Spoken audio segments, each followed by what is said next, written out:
ओम साई राम। आप सुन रहे हैं साई फरिश्ते कविता की वाणी। आज का संदेश आपकी हर चिंता का जवाब लेकर आया है। चलिए शुरू करते हैं।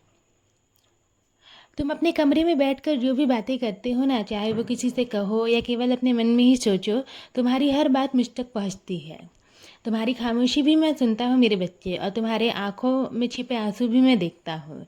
क्योंकि मैं ना केवल तस्वीरों में रहने वाला भगवान नहीं हूँ, मैं तो तुम्हारे आसपास ही हूँ, तुम्हारे घर के हर कोने में, तुम्हारे दिल की हर धड़कन में और तुम्हारी हर सांस में मैं मौजूद हूँ। तुम मुझे ढूंढते बहुत दूर हो, लेकिन सच तो ये है ना कि मैं कभी तुमसे दूर गया ही नहीं हूँ। मैं तुम्हारे अंदर ही बैठा हूँ। जब तुम अकेले बैठकर सोचते हो ना कि मेरी बात कोई नहीं समझता, तब सबसे पहले मैं ही तुम्हें समझ रहा होता हूँ। जब तुम रात को चुपचाप रोते रहते हो, किसी को पता भी नहीं चलने देते, तब भी मैं तुम्हारे आंसू सबसे पहले अपने चरणों में ले लेता हूँ। क्योंकि मैं ना तुम्हें कभी भी निराश नहीं देख सकता। तुम्हें लगता होगा कि तुम अकेले सब सह रहे हो, लेकिन नहीं, तुम्हारा बाबा हर दर्द तुम्हारे साथ महसूस कर रहा है। कई बार ना तुम बिना किसी से कहे बस मन ही मन कुछ सोचते हो, और अचानक से वही चीज़ तुम्हारे सामने आ जाती है। कभी अचानक से तुम्हारी पसंद का भोजन घर आ जाता है, कभी जिस व्यक्ति से तुम बात करना चाहते हो उसका फ़ोन आ जाता है, या कभी कोई रास्ता ना अपने आप खुल जाता है। तुम सोचते हो कि ये सब यूं ही हो रहा है, लेकिन सच तो ये है कि ये सब मेरी लीला है। क्योंकि मैं हर पल तुम्हें सुन रहा हूँ, तुम्हारी ज़रूरतों का ध्यान रख रहा हूँ। क्योंकि मैंने ना तुम्हारी जिम्मेदारी ली है मेरे बच्चे, और जो जिम्मेदारी मैं ले लेता हूँ ना, उसे कभी अधूरा नहीं छोड़ता। और हाँ, मैं मानता हूँ कि कुछ चीज़ें तुम्हारे जीवन में देर से होती हैं। कई बार तुम बहुत प्रार्थना करते हो, बहुत लंबा इंतज़ार करते हो, लेकिन फिर भी तुम्हें लगता है कि तुम्हारी इच्छा पूरी क्यों नहीं हो रही है। तब तुम्हारा मन दुखी हो जाता है और तुम सोचते हो कि शायद बाबा मेरी नहीं सुन रहे। लेकिन ऐसा बिल्कुल नहीं है। मैं तुम्हारी हर प्रार्थना सुनता हूँ, बस तुम्हें वही देता हूँ जो तुम्हारे लिए सही होता है।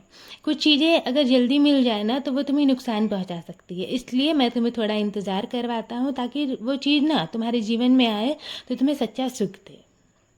और याद रखना, देरी मेरी मर्जी से हो सकती है, लेकिन अंधेरी तुम्हारी किस्मत में ना कभी नहीं होगी। तुम्हारी किस्मत हमेशा चमकेगी। मैं तुम्हारे जीवन में जो भी कर रहा हूँ उसके पीछे एक बहुत बड़ा कारण है, जो समय आने पर तुम खुद ही समझ जाओगे।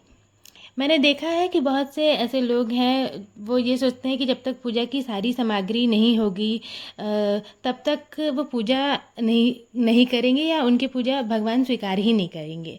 लेकिन मुझे ना दिखावा नहीं चाहिए, मुझे केवल तुमसे तुम्हारा सच्चा भाव चाहिए। तुम एक लोटा जल से भी मुझे याद करोगे ना, तब भी मैं तुमसे उतना ही प्रसन्न हो जाऊंगा। अगर तुम्हारे पास केवल एक दीपक है, एक फूल है, या केवल मेरा नाम है, तब भी तुम्हारी पूजा मेरे लिए पूरी है मेरे बच्चे। क्योंकि ईश्वर ना वस्तुएं नहीं देखते, भाव देखते हैं। तुम कभी भी ये मत सोचना कि मेरे पास कुछ नहीं है इसलिए मेरी पूजा अधूरी रह गई या मैं पूजा नहीं कर सकता। नहीं, जिसके पास सच्ची श्रद्धा और विश्वास है ना, उसकी पूजा सबसे सुंदर है, और उसका पूजा भगवान जरूर स्वीकार करते हैं। जब तुम्हारा मन बहुत ज़्यादा परेशान हो जाए ना, तब रात को चुपचाप मेरी तस्वीर के सामने बैठ जाना। कुछ मत बोलना, बस मुझे महसूस करना। मैं तुम्हारे सिर पर हाथ रखकर तुम्हारे मन का सारा बोझ हल्का कर दूंगा, और तुम्हारे अंदर एक शक्ति महसूस होगी। क्योंकि जहाँ विश्वास होता है ना, वहाँ मैं स्वयं उपस्थित होता हूँ। तुम्हें पता है, तुम्हारे जीवन में जो कठिन समय आता है ना, वो तुम्हें तोड़ने के लिए नहीं आया है, बल्कि तुम्हें और मजबूत बनाने के लिए आया है। तुम्हें उन लोगों की पहचान कराने के लिए आया है जो केवल मतलब से तुम्हारे साथ हैं, और तुम्हें ये सिखाने के लिए आया है कि कौन सच्चा सहारा है और कौन तुम्हारा सच्चा साथी है।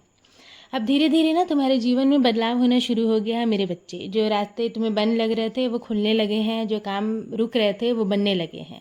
तुम्हारे घर में सुख शांति आने लगी है, और जो मन की बेचैनी है, तुम्हारी आंखों में जो भी उम्मीद थी ना, वो सब अब जागने लगी है। बस तुम हिम्मत मत हारना, और अपने विश्वास की डोर को कभी भी कमज़ोर मत होने देना।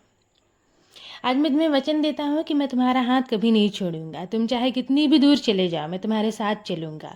तुम्हारे हर दुख को धीरे धीरे ख़त्म कर दूंगा। तुम्हारे जीवन में जो खालीपन है ना, उसे खुशियों से भर दूंगा। और जिस दिन तुम्हें लगेगा कि अब सब खत्म हो रहा है, उस दिन मैं तुम्हारे लिए नई शुरुआत लेकर आऊँगा, तुम्हारे जीवन में नई ऊर्जा दूंगा। इसलिए मैं चाहता हूँ कि तुम किसी भी चीज़ की चिंता मत करना, बस मुझ पर विश्वास रखना। क्योंकि मैं तुम्हारी रक्षा कर रहा हूँ, और तुम्हारे आने वाले कल को सुंदर बना रहा हूँ। अब अपने दिल को हल्का करो। मेरी कृपा सदैव तुम पर और तुम्हारे पूरे परिवार पर ऐसी ही बनी रहेगी।